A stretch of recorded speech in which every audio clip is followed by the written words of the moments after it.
Welcome to another edition of Geopolitics and Empire. As always, support the podcast. The best way you can do that is by becoming a paid subscriber on the Substack. You can donate through the website, geopoliticsandempire.com. Purchase a console if you want to chat with me about anything expatriation, conspiracy, the New World Order, geopolitics, or the meaning of life. And do check out all of my affiliates. Our exclusive sponsor this month is Mikhail Thorup's Expat Money Online Summit. It's free. It's taking place online October 10th to the 12th. I believe all you got to do is register your email over at expatmoneysummit.com. I'll be participating in one of the talks there of the VIP panel. And to get access to that, you do have to purchase an upgrade. And if you use the code EMPIRE, you'll get 20% off so you can watch the VIP panels and get a lifetime replay and other stuff like that. So check out expatmoneysummit.com. Joining us for the first time is Stephen Yates. He's an independent scholar and author with a doctorate in philosophy. He's the author of a number of books, including Civil Wrongs, Four Cardinal Errors, Reasons for the Decline of the American Republic. The ebook Philosophy is Not Dead.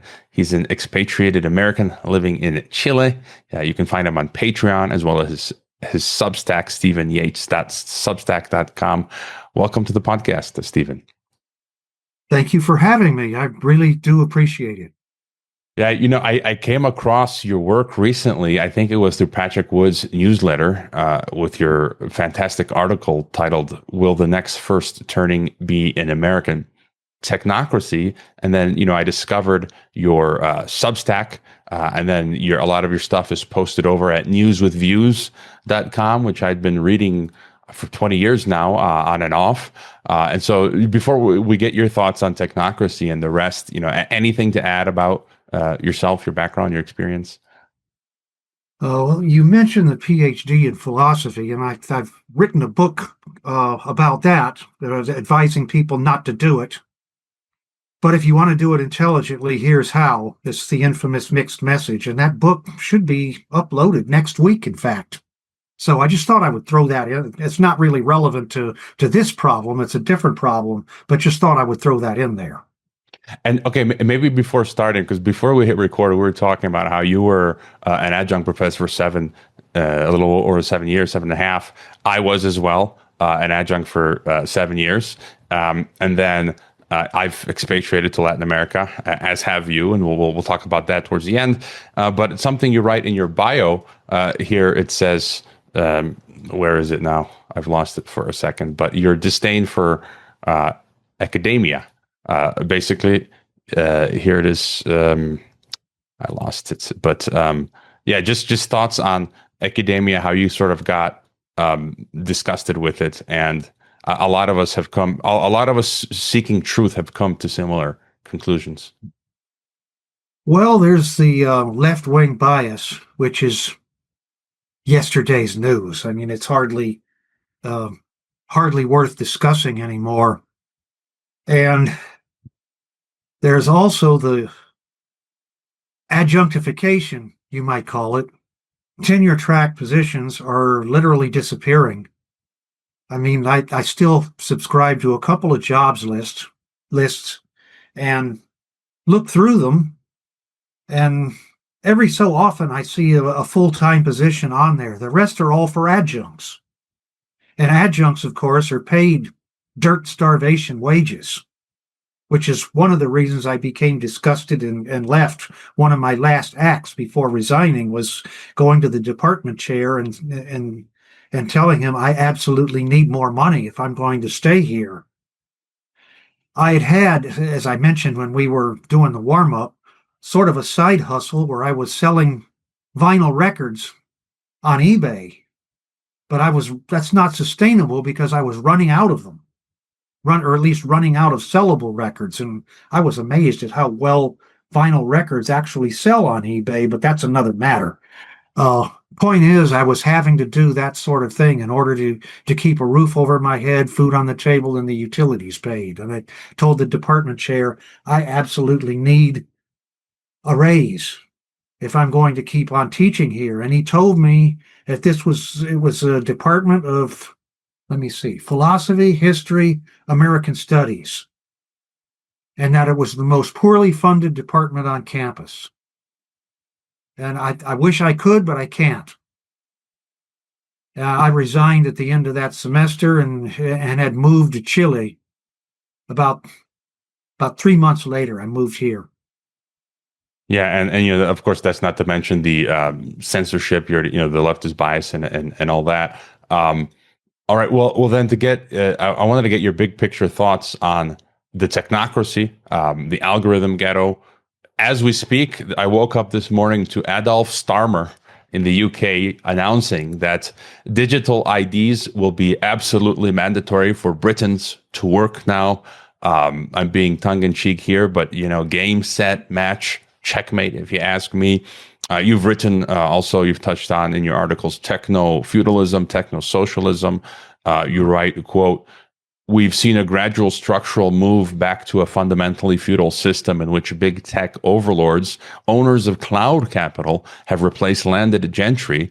And if we till the soil of its platforms for a fee, where cloud serfs, the people who work for low pay in, for example, an Amazon distribution center, are monitored every minute, cloud proles." And I really love how you put that. So just your sort of big picture thought on what's going on and where are we headed, because it really looks nightmarish, and I don't think humanity has been faced with something so completely totalitarian. Okay, well, the first thing I should do is give credit to the person who actually came up, who started talking in terms of techno-feudalism. I'd used the term in the past, but Yanis Varoufakis published this book, which you may have seen. Now, he's considered a creature of the left, but he departs from it in a number of respects. Marx, as you probably know, thought that capitalism would be overturned and replaced by socialism. But what's actually happened is that it's being replaced by techno-feudalism. That's quite a departure from the traditional leftism, if I can use that term. And he makes a compelling case that that's already happened, at least in part. And you outlined the vocabulary and structure that he uses quite clearly. Now, technocracy, of course, is part of this, but and it goes back a lot further into the past. I get the impression that the word was coined right around 1919, and the guy who coined the term is mentioned in my article, but his name escapes me off the top of my head. And so, I mean, would you say basically, we had feudalism, and now technology has just allowed that same sort of system to continue, where we have a global elite, as we say, with capital, that now are using technology to keep the masses down and have their way with us? Yeah, original feudalism, you had landed gentry who owned all the property, and you had serfs who were allowed to work that property, provided they paid a little tribute, or maybe a large tribute, depending, to their feudal lord. The Industrial Revolution was supposed to take us away from all of that, and for a while it did. But now we have the consolidation of wealth, and that means a consolidation of power, where we have had, I call it welfare statism in reverse, or redistribution of wealth upwards, which seems to have begun during the 1970s very slowly, but then it took off like a rocket after the Soviet Union collapsed. And now we're back to big tech overlords. I think that was your phrase. I've used it too. They're the new landed gentry, and we're the new techno serfs. Because if you write for some of the platforms, Medium is an example I like to use, you pay a subscription to publish on the site. It's $5 a month, which is affordable. Of course, if you've got it's assuming you can make that much writing a month. But of course, the point is to work the cyber land, if you will. You have to pay your tribute to your lord, and so in that sense, techno-feudalism. We're back. Yeah, and just this morning I was reading a separate article about how anything you buy now requires a subscription, a television, a phone, a car. BMW, they were using the example of BMW already had installed the coils under the seats for warming your seats. And now they want to charge you $18 a month to have access to something you've already uh, purchased, which is insane. And so, how do you think all of this is going to play out? Because we already saw what happened with COVID. In my mind, Starmer declaring digital ID as mandatory for work. That this is the real reason of what they tried to do under the guise of COVID. And if when they achieve this power, they will have total control over your function as a human being, whether it's working, eating, traveling, employment. Just thoughts on how this can, if we extrapolate, what this will look like down the road. Well, the digital ID is really just the start, because you also have central bank digital currencies, and central banks around the world are already hard at work on this. They've tried some experimental, what do you call them? Experimental launch type programs in countries like Nigeria. And I'm not sure of the specifics, but I don't think it went too well there. But these people don't stop. They're going to continue to work on the technology. And also, we now have artificial intelligence, AI, which some of us are convinced is going to be the biggest, or could be the biggest job killer in history. So even tech workers, even computer scientists, computer engineers, and coders are already losing their jobs to AI. So the solution, crisis, reaction, response, the Hegelian dialectic here, the response is going to be the introduction, I think, of what's the term for it? Universal basic income, UBI for short, in which everybody gets paid a certain amount. And of course, it will be in central bank digital currency. They're not going to pay you in cash. They'd be out of their minds. And since all of this digital currency can be programmed, that's how it will be used to control people. It can only be spent, let's say, within a certain geographical area, for example, and must be spent within a certain time frame. In other words, no saving for you peasant.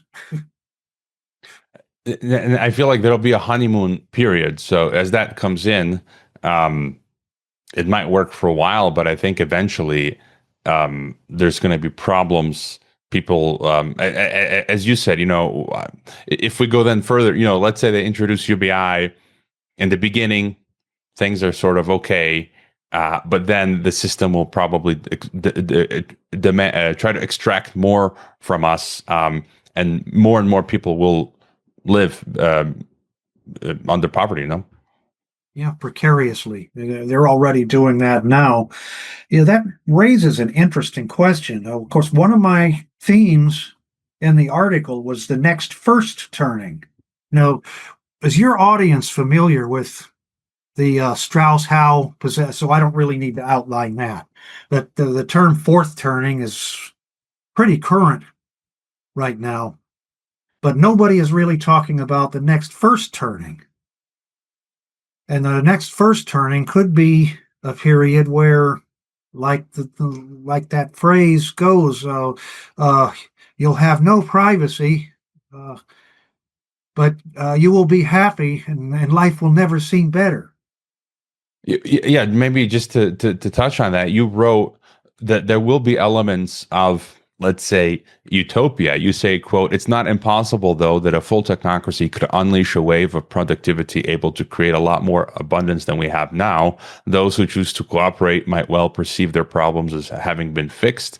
They might not have many choices of occupation with robots doing all the work, but they'd have food on their tables, a roof over their heads, utilities paid, and doubtless plenty of streaming entertainment. They would own nothing, have no privacy, but life would never have been better." So I think initially it'll be a mix, as you say.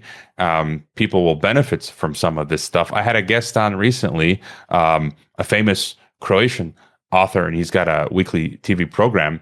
And he said that, effectively, we're talking about transhumanism as well. Patrick Wood calls them the evil twins, technocracy and transhumanism. Yeah. And this author, Krešimir Mishak, was saying that, think about it, though. If someone from 500 years ago came here today, they would say we're living like kings. You've got your own home. You've got a cleaning lady. Some people, you've got your own toilet, which only kings had access to. So technocracy, transhumanism has brought us through comfort. And so just any further thoughts there? You could certainly look at it that way. And of course, you don't really have to go back that many hundreds of years. All you have to do is go back to the Great Depression, in which tens of thousands of people were really struggling. And one of the questions that occurred to me when I was writing, and I put this in the article, could they have imagined even the 1950s, when things seemed like they had straightened out, at least? Well, more than that, the 1950s may well have seemed like utopia to the people who made it through the 1930s, especially if they'd been unemployed through most of those years. So, and any further thoughts then on technocracy? I feel it is our number one threat. I mean, there's so many names we can call it: technofeudalism, technocracy, oligarchy, the social credit system. You've mentioned China in your article. I see it coming to every country. I don't see any escape. Do you? This is something I think about all the time. Just about all of my serious thinking is about and this sort of thing. And I do have people hammering at me that you've outlined the problem. Now, what are your solutions? Well, getting clear on what technocracy is, I made some notes here. The science of social engineering is what it comes down to in one sense, or maybe pseudoscience might be better, because it's kind of a perversion of science, actually. But you have top-down policy making without politics in the ordinary sense of the term, because the original technocrats of Technocracy Incorporated of the 1930s described themselves as apolitical. In fact, their membership had reached something like 500,000 people, but there were no politicians. They wouldn't allow politicians in there.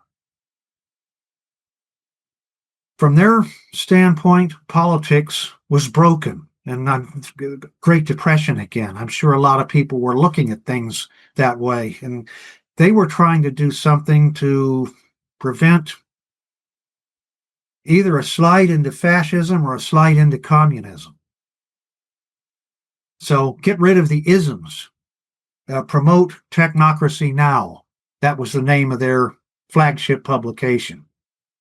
So kind of what were the philosophical premises here, and do these premises still hold?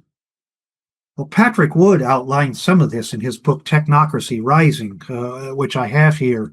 If you go back to Auguste Comte, who is best known as the founder of sociology as a science, and also of, I'd describe it as a philosophical ideology, that of positivism. And he outlined these three stages that he believes Western civilization has gone through. The first stage is religious and fictitious. God said it, I believe it, and that settles it. No more questions. The second stage, metaphysical and abstract. That's where you replace conscious deities, or at least at the center of attention. They're still there, but uh, they work through abstract entities like natural rights, natural law, things like that are still absolutes and still knowable certainties. And then Comte's third stage, the one he wants to encourage, positive and scientific, or positive and empirical. There's several ways you can describe it. Positive and utilitarian is another possibility there. And it puts science in the center. Science is our sole means of discovering truth for a positivist. And it's, for that matter, it's our sole means of determining the meaningfulness of a sentence. The meaningfulness of a sentence is, how do you verify it? How do you determine if it's true? How do we determine the truth of the statement, empirically determine the truth of the statement that God is good? Well, you can't. That was their point. And so cognitively, it's a meaningless statement. It has emotive meaning only.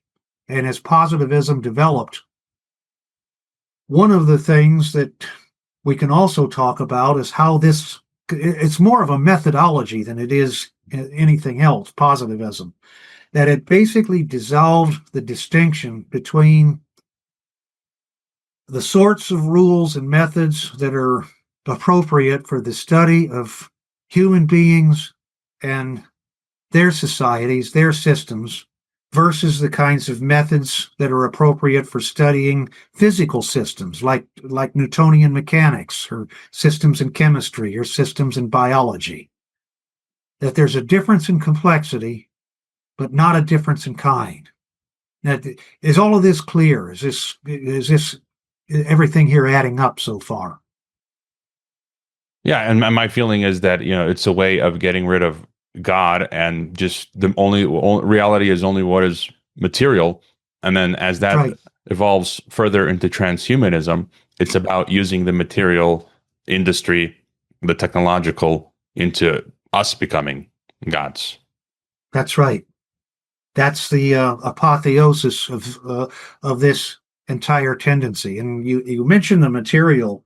Well, materialism is sort of the metaphysics. It's not a science. It's not a discovery of any science. It's a metaphysical presupposition about the way reality is. That reality is spatiotemporal, and that's all. No gods, no ghosts, no nothing like that. Nothing outside of space and time. You had the Big Bang, and the dynamics of that may be kind of mysterious in some respects, but hey, we're working on it. Origin of life? Well, there's a lot of mysteries there, but again, we're working on it. Lots of promissory notes here. But materialism is the working premise here, that there is nothing about a human being that's different metaphysically, fundamentally, from anything else in nature. We're just parts of nature. Our societies are just parts of nature. There is no divine spark, nothing transcendent in us that is significant in that respect. And we can see examples, Brian Johnson, you got all these tech elites, as you call them, the tech overlords, and Brian Johnson, who wants to biohack himself to immortality. He truly believes he can defeat death, which I think is absolute foolishness. And then even recently, we hear a lot about World Economic Forum, the Western globalist occult elites, Washington, London, Brussels, Tel Aviv, whatever. But we recently had the Eastern multipolar sphere, Putin, Xi Jinping, and Kim Jong-un. There was a clip that came out where they were discussing effectively transhumanism and immortality and life extension. So it seems like it's just completely across the board, no? Well, I think Modi in India was a part of that meeting too, was he not? The specific clip was Putin, Xi Jinping, and Kim Jong-un walking down somewhere. So Modi was not in that specific walk, but he did attend one of the meetings. Yeah. Yeah, I guess that's what I'm thinking of then. Yes, this is across the board. This is everywhere. Now, back in the 1930s, the technocrats then had no idea how to do any of this. the technology just didn't exist. Now it does. We've globalized communications, which is one of the things that made a lot of the international trade, for example, possible. It made it possible to outsource jobs to China. Well, first to Mexico, and then to China, where there was even cheaper labor. And that undermined the U.S. middle class and sort of laid the groundwork for the coming of Trump. Although I would argue now that Trump is controlled by the technocrats. Yeah, let's get into that. I was going to ask you about what to do about technocracy, but I think it's clear as day now that I see, whether it's left or right, I no longer believe political parties or voting in any country anywhere. I'm a citizen of 3 countries, and I see the exact same place. Here in Mexico, you had in the last elections 3 political parties. There's no difference between any of them. Each nation's being run by this technocracy, and so in America now, Trump's got behind him Elon Musk, Peter Thiel, Alex Carr, Palantir, all that stuff. And is it any wonder that Musk's grandfather was part of that technocracy movement? So it's clear that the same tech overlords, this oligarchy, has been around the whole time, and they're just trying to sell this program through Trump to make it more palatable and believable. And twisting, right? They're creating problems, as you mentioned earlier, migration, so that the solution can be digital ID, and so that the conservatives would be on board with it because of mass immigration. So, just your further thoughts on the Trump administration. Well, MAGA is still on board with Trump mostly, but. You mentioned Elon Musk, whose grandfather, Joshua Haldeman, I think it was Canadian and directed the Technocracy Incorporated division there, and Canada didn't take too kindly to that. So he went to South Africa, and Elon Musk was born down there. He had a daughter, and his daughter married Errol Musk was his name, and they had 3 kids, and I think Elon Musk, he was either the oldest or the youngest. I can't remember which now. But anyway, he comes here and becomes a mega billionaire. He may become the first trillionaire for all we know. I mean, he's on his way. A lot of it he didn't earn. Of course, a lot of these billionaire class, I sometimes call them, didn't really earn it. I have an article somewhere. What would you actually have to be paid an hour, and what would you actually have to do to earn $1 billion in a year from actually working in the marketplace, doing something or making something or serving others with a product or a service in some respect? You can't do it. It's impossible. There isn't a job in the world that pays that much. Yeah, Musk's board now wants to give him $1 trillion, and I think listeners are very familiar that we think that a lot of these people put in these positions, they were just placed there. Like Mark Zuckerberg with Facebook, that was, evidence shows, a Pentagon DARPA project.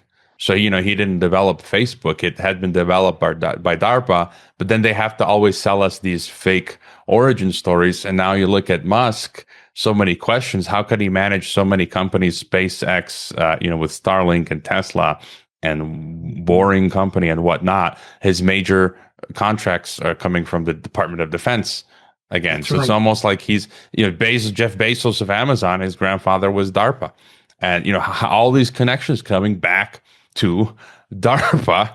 And then not only that, the consequence of all of these technologies are leading straight to technocracy. Like we saw Amazon, you just look at what happened. They undercut all competition, run them out of business, so then they can become the one world corporation. And I just right before you, I haven't published it yet, my interview with Michael Rectenwald, I just interviewed him, and but in a previous chat with him, he talked about in his book about how Gillette a century ago worked towards a one world corporation, and so yeah, just I'm ranting here, but any any thoughts? That's as well expressed, probably better than I could do, because you're right. These connections all go back to DARPA. And there's also the Trilateral Commission in there to get the financial and the economic angle in there. It's in addition to the technological angle that came out of DARPA. And Patrick Wood, of course, discusses this in great detail. And the late, great Anthony C. Sutton, well, their book, Trilaterals Over Washington, is essential reading. Because every presidency, including Trump, has been filled with Trilateral Commission members.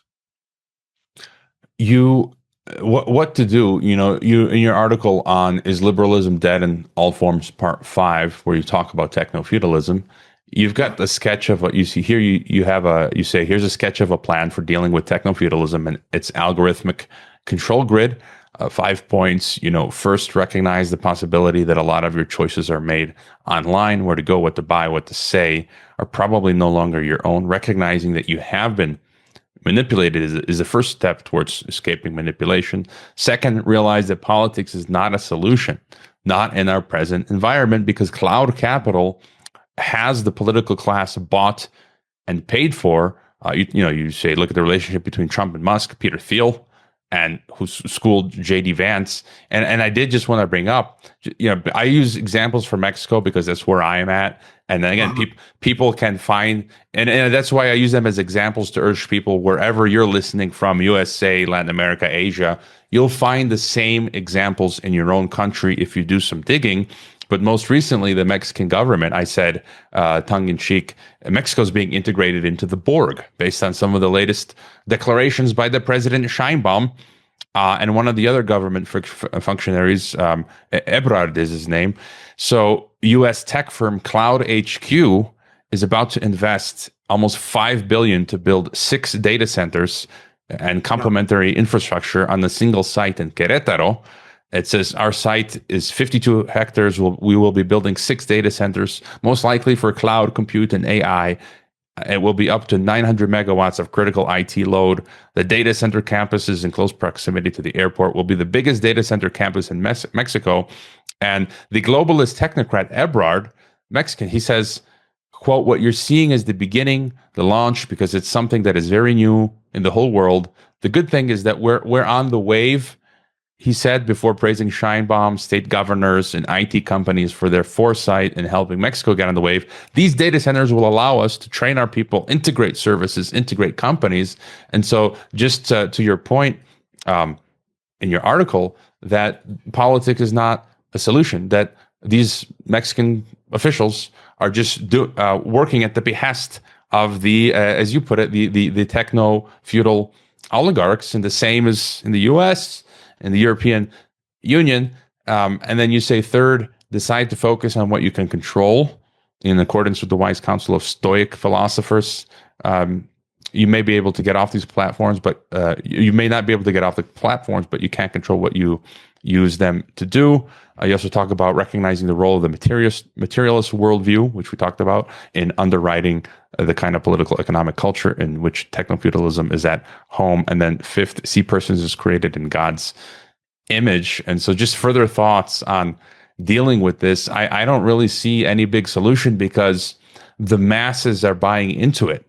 And so those of us who are dissidents, once the masses buy into these systems, we have very little choice but just to try and survive, like we did with COVID, try to survive without being injected, try to survive now without digital ID. We're fighting these little battles of just trying to survive. That's right. Again, it's as well as I could say it. But you mentioned Stoic philosophy, and I've gotten a lot out of reading the Stoics since we moved down here. Focus on what you can control is one of their central propositions, and how they express that is two major Stoics are Epictetus and Marcus Aurelius. And what's interesting is that the first spent his first 30 years of his life as a slave. The second was a Roman emperor. How broad does it get as far as potential appeal goes? But that was their central thrust, to pay attention to what you can control. Note the things that you can't control, but don't try to control them, because you'll only end up frustrated. Yeah, I think So that's that. yeah, and I mean, people are looking for solutions. Look, we're all in this same situation together, analyzing the threat, the problems. And I don't think there's one big pill here, one size fits all solution. We're in different geographies and jurisdictions. The same problem is being installed across the board. And I just feel we're in survival mode. Well, we're darn close to it. Even, let's see, those data centers that you mentioned really are going up everywhere. I'm not sure if there's one in Chile or not. Homework assignment to find that out. But one of the fellows who helped me move here told me point blank about 15 very, very super rich families control Chile through the economic system here. Some call it the neoliberal system. And so you're not getting away from it even here. You cannot run for public office. Now, Chile has an advantage that we're not at war with anybody. I mean, I praise them to the gods for not having any designs on their neighbors. They'll leave you alone. You leave them alone. Yeah, and I when I came to Mexico, the same thing was told to me, that a dozen oligarchic families run Mexico, and it's the same thing. You know, I just came back from Croatia, and you've got this Croatian elite oligarchs. After the same thing in Russia happened after the collapse of the Soviet Union, the wealth concentrated to these oligarchs, and so every country is run essentially. In Kazakhstan, where I used to live, Nazarbayev and his crew and others, they own most of the means of production. Maybe just to go further, leaving then technocracy for a moment, you talk about, you got a great piece, late fourth turnings in political violence. You say, I see us as in a very dangerous time and place, given where this late fourth turning is heading, considered in light of the changes that came about with its predecessors, and considering who is most likely to step in and pick up the pieces following any large scale violent confrontation or civic breakdown. I think you're referring to technocracy again, but we had the Charlie Kirk shooting. I've been saying that they're trying to manufacture civil war. Just thoughts on where we might be headed. Well, this is another thing that I've been doing a lot of thinking about recently. And I don't want to say another, because the first Civil War wasn't really that, but that's another problem. A civil war between quote unquote left and quote unquote right would be extremely messy in the U.S. because all of the red states, if you will, have blue enclaves in there. Usually their biggest cities, like Boise, Idaho, is basically a blue city in a deep red state, and there are red areas in California and in New York. So it wouldn't even be. It'd be more of a rural versus urban divide, and it would be spectacularly messy. I don't think anybody would win. It would be very destructive. There'd be a lot of people killed, a lot of systems that people rely on, the federal systems like Social Security and Medicare both come to mind. Those could very well be wiped out under this kind of circumstance. And you'd have several million people literally starving because they depend on that money. I'm not saying that their dependence on that money is a good thing. It just is. The alternative might be somebody comes in there in 28, probably a Democrat, wouldn't surprise me at all, and basically picks up where Trump left off. Trump has put a lot of federal machinery in there that wasn't there before. Set up a police state. Yeah, that would be essentially, that would open the door to a full-fledged technocracy in the U.S. on a par with that of China, westernized, of course. There'd be a social credit system, I think, and you'd probably have central bank digital currency eventually, and you'd have universal basic income eventually, maybe not right away. These things, well, the elites have never done the overlords have never done anything really, really, really fast. They've always done things in increments. If you look at the history. And the chaos that you outlined, I think, again, all of that would serve perfectly the tech overlords. And I've been around some, wealthy elite type of people, and it really oozes out of them. You can sense that they have complete, not all of them, but a lot of them that are these sort of globalist minded, have complete disdain for the serfs, for the plebes. Oh, yeah. They don't want to be around you. You're not in their class. They're disgusted by you. And so, when people think, how could they do this? They wouldn't care if you're dead or die of poor health or malnutrition. So, I mean, this is the way these people, I believe, think by and large.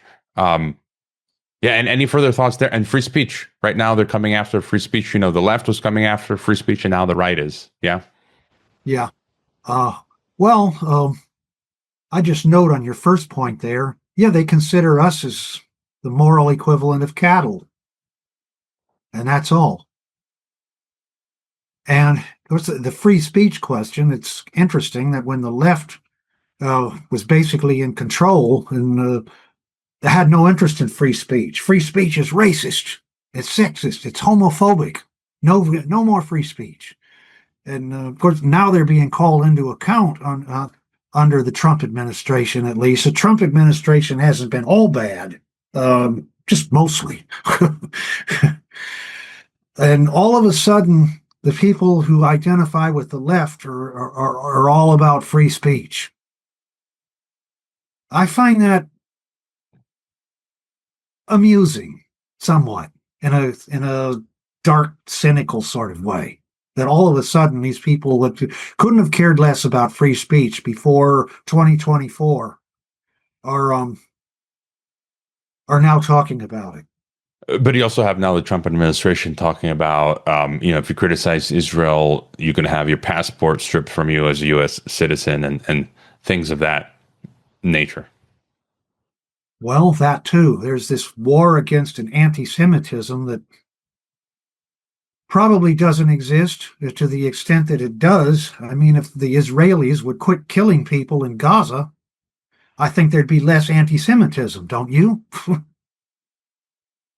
Yeah, it's often, creating boogeyman. That's what the oligarchy is always doing. I guess to ask you maybe, any thoughts on the economy? Because, we talked about technofeudalism. So eventually the economy is becoming feudal in a sense. It's funny how wages, everything is inflating, the cost of living, housing, but somehow our wages don't move. I had spoken with a neighbor previously. Our homes have tripled in value here. Food and energy has doubled, at least, we've calculated, but the wages have effectively stayed the same over a decade. This is insane. So they've stayed insane. I mean, they've stayed stagnant longer than that. I mean, I think you really have to go back to the early 1970s and President Richard Milhouse Nixon's killing the gold standard on August 15th, 1971, which the dollar became totally fiat currency. And it has lost something like 97% of its value since. Now it's suppressing wages isn't really that difficult for large corporations, and so you've seen that the cost of living goes up because your money buys less and less, and this is all over the world. This is Chile too, because the central bank here tries to keep the Chilean peso at parity with the dollar, at least as much as possible. But that's what inflation really is what's being inflated is the money supply. There's more of it than ever before. Yeah, I think you put it Buys very well. less and less. So the system, they're just inflating away, destroying our currency and purchasing power while the corporations keep the wages down. Their profits inflate, but what they pay us doesn't. So you mentioned Chile, and I'm just curious. I know listeners as well. People are thinking to move from where they're currently living and expatriate to other jurisdictions. Some of them to Latin America, others to Asia, elsewhere. I just inadvertently ended up in Mexico, which geographically I consider North America, but culturally Latin America. And so just your thoughts on expatriating. Again, I've had guests in the past who say there's really nowhere to run. At this point, I've just come up with the idea that effectively you just choose your gulag, and we have the liberty to decorate our gulags. So some places will be slightly worse, slightly better than others. And so just any thoughts, advice on expatriation in general? We have the right to decorate our gulags. I got to write that one down when we get done here. But anyway, well, we were having meetings back when I was living in South Carolina, and we discussed a number of possible destinations. We discussed Panama, well, we discussed Mexico, we discussed New Zealand, which has the advantage that they speak English there. It's the official language, I think, and then a couple of other, and Chile, of course. And we kept coming back to Chile, and I already had friends that were here, so they helped me move. And Chile has been pretty good to me. I mean, I was able to get property here first. If you can buy property in one of these places, that gives you a definite advantage that you don't have otherwise. So I had owned my own apartment and was able to get a permanent residency based on that. And of course, then I got married here, although I had the permanent residency before I had that, but that increased my relative stability here. But Mexico might be cheaper to live than Chile, because Santiago, the capital city, is not cheap. Parts of Santiago are very expensive. Now, I was looking at an article just this morning on Panama, and I can send you the link to this. There's a group called Internations, and it compiles statistics on opinions of those who have based on experience of those who have expatriated at different places. For them, Panama rose to the top. I've got friends in Panama. My wife and I have been there. We liked it a great deal, and of course, at one point we were considering moving there from here. Didn't get done because that's when Captain COVID hit. And again, that's one of those other things that just kind of fell through the cracks. Just couldn't get it done. And right now, I don't have the money to do it. I think you hit on a number of good points. And so, again, people have to feel out what works best for them. If you're looking at Latin America, from Mexico on down, people look at El Salvador, as you say, Panama. We've had some past guests. My sponsor, Mikhail Thorup, Expat Money, he's in Panama, Costa Rica, Chile, Argentina, and Paraguay and Uruguay seem to be some of the big ones. And I think what you hit on the two most important things for me are property, because I think you need to own something, because if you're just renting, something happens. If the economy absolutely tanks, you can be kicked out. But if you have your own property, at least you got a roof over your head. And if you own it outright without debt, maybe you have no income, but you got a place to sleep and you can scrounge around for food or something. And community as well, because at this stage, late stage in the game, to go somewhere where you don't know anyone. But like you said, if you have friends somewhere, you can quickly make friends with like-minded folks. Or if you marry into family, there's usually the family is usually extended in Latin America, and you can lean on each other for all sorts of assistance. So, anything I'm missing there, you think? I think some of those are key. Those are some good points. I think Latin Americans have a pretty good family structure. There's more extended family here. In the family, my family in the U.S. was basically dysfunctional. Long story.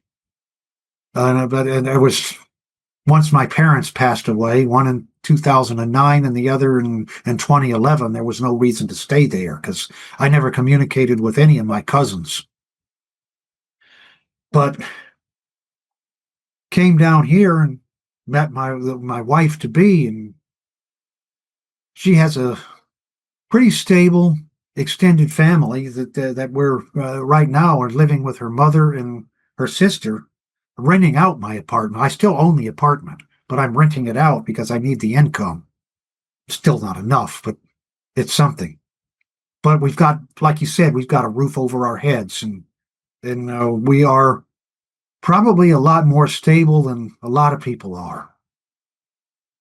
Stable economically. And another solution, perhaps, you also wrote a piece on 15 predictions for 2025, and I really like a paragraph where you said there will be more and more people who opt out of everything, and their numbers may be larger than anyone knows. They won't be wasting time posting on social media, hence they'll be all but invisible. They won't care. They won't want to hear from any of us, right, left, somewhere in the middle, or off this spectrum entirely. They will be busy tending gardens, trading healthy foodstuffs locally, building things, educating their children to do the same or to pursue trades, and probably praying that the idiots in the cities don't blow everything up. Some of them do product how-to podcasts. And so you also talk about everything bubble will continue expanding and much more. And so, yeah, any other thoughts of trends, predictions of where we're headed? Well, I do know a few people who have done that, who have basically opted out. One woman who I used to interact with, she's not on Facebook anymore. At least I don't think she is. Was it living in Florida? I don't know where she is now, but there are several people that I know of who have basically opted out. I was sort of thinking of them, gone out to tend their own gardens, like a different ancient philosopher, Epicurus, just recommended withdrawal. And some of these ancient philosophers also lived in times where civilization seemed to be falling apart, and that was his was one such case. There's others. There's a guy named John Bush, although he sometimes does have podcasts. He does have programs. I've met him. He's been on the podcast. Yeah, John. Yeah. But he's doing his own thing, and it's totally apolitical. They've given up on the political system. Well, you may have seen a couple of articles that I've written kind of in response to the takeover of Trump administration by the Zionists and the technocrats. I am now politically homeless. I'm politically homeless. I don't see voting in 26. I don't see voting in 28 because the Democrats have nobody. The Republicans will probably run J.D. Vance, who is controlled by the teal carp axis of evil, if you will. That's the true axis of evil. And as you say, I think many of us are coming to this conclusion, maybe some of us late, that I don't know, maybe was there ever such a thing as democracy? Like voting is meaningless when there's only one party. Effectively, there's one party. They tell us there's more than one party, but they all do the same thing. So what's the point? For me, it's a simulacrum. It's if you vote, you're participating in a lie. Yeah. Because the differences are cosmetic rather than substantive, is one way of putting it. They're superficial. Republicans will wage the culture wars more than the Democrats will, for an example of a basically cosmetic distinction. And they'll wage the same military wars That too. and on and on. And the national security state grows bigger in whichever um, country. Well, we've covered a lot. Stephen, is there anything else? Also, another one of your articles, because you write a lot over at News with Views in your Substack. You have an article where you talk about, for those forging ahead, you've isolated 5 principles forming the core values where I've been hoping to have some level of impact. Truth matters, freedom matters, human connections matter, the shortness of life matters, and focus matters. And so I thought those were all great points. But anything else that you think is important to get across? Well, just on those, I would emphasize human connections probably now and relationships more than I did when I was working on that article, because without them, where are we? We're just isolated. So I was advising somebody yesterday, get to know your neighbors. Get to know the people that work in the stores that you visit. Treat them nicely, treat them well, treat people well. That way you can build connections based on trust, because high trust societies, you can develop systems or structures of resistance against this type of top-down control, because people will trust each other.